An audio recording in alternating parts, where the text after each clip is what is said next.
Good morning, guys. This is Daniel Reyes. Today, we're going to be talking about um, they're not my tips, but they're probably tips you can call them, but they're the things you need, the most essential things you need if you want to transition from working in companies outside or businesses outside to working from home with foreigners. Okay, let me reiterate that with foreigners. Up, there's no need to be more. Ano? Okay, let me reiterate that with foreigners. So if you want to work from home and you're technically going to be working with fellow Filipinos, I mean, come on, you need experience in the job. It's probably all you need, and communication skills and whatnot. But working with foreigners makes things a little bit more complex. So number one thing you need, oh wait, before we talk about the tips, let's talk about me first really quick. The reason why you're gonna want to listen to me is because I started out working from home at the age of 18. I was first an English teacher for about 5 years. No, that was 4 years. And then I graduated from college and I transitioned to being a virtual assistant at Cyberbacker. You can go to their website at cyberbacker.ph. Pinagsasabay ko noon ang studies and online English teaching. Sa awa ng Diyos, nalagpasan natin ang college. Now, let's talk about the tips. First tip, if you want to transition to working from home, is language proficiency. Language proficiency is the first and probably the most important of all these things that you need, because language proficiency will get you through language barrier. Of course, I mean, everybody knows that, but still, do you need perfect grammar? No. You don't need perfect grammar. Do you need perfect pronunciation? No. You don't need perfect pronunciation. Let me say that again. You don't need perfect grammar. You don't need perfect pronunciation. I've been asked this question by many people before, even my students, when I was still an English teacher teaching Chinese. They asked me, "Teacher, is it possible for me?" Or, "Teacher, how can I master the English language?" I told them up front, and I've been totally honest with them, that it's not possible for them to master the English language if they enroll in online English schools. Why? Because they only practice for a maximum of 1 hour a day. Maximum yun. If they want to master the English language, they'd better go to America, stay there for 5 years, make friends, and get into English conversation. Maybe later on their enunciation, maybe definitely their pronunciation, enunciation, and grammar would improve drastically. So you don't need that. Let's get that out of the way. One more thing that you need is reliable tech. Reliable tech. Now let's talk about the, sure, you might not know much about computers and you might be a newbie when it comes to specs of laptops and desktops, but there are just two things you need to take note of when it comes to technology.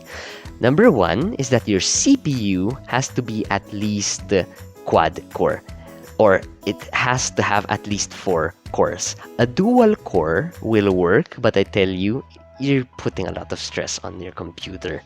And the price difference between a laptop that's a dual core CPU with a laptop that's a quad core CPU is very little. So just add that extra 3,000 pesos to 5,000 pesos to get that 4 core laptop or desktop CPU. Second most important aspect when it comes to technology is your RAM. RAM has to be above 8 gig. Above 8 gig. 4 gig will do the job, but I tell you, you have to be prepared to multitask when you work from home. You have to be prepared to multitask. So multitasking for your laptop or desktop requires a lot of RAM. Now, 8 gig again is the sweet spot. The last thing I would like to talk about, it's not something that can be worked on easily. It's not something that you can just buy from the store. It's attitude. Now, you might want to be an English teacher. Sure. What kind of attitude would you need? You need, number 1, patience. Number 2, you need to be friendly. And you have to be a good conversationalist.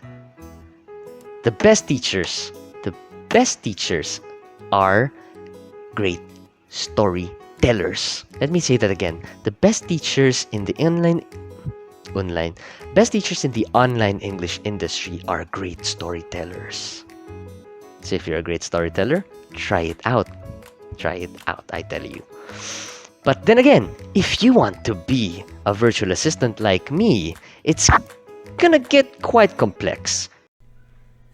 So medyo serious na tong part na to. Patayin muna natin yung background music. You see, patience is it's required.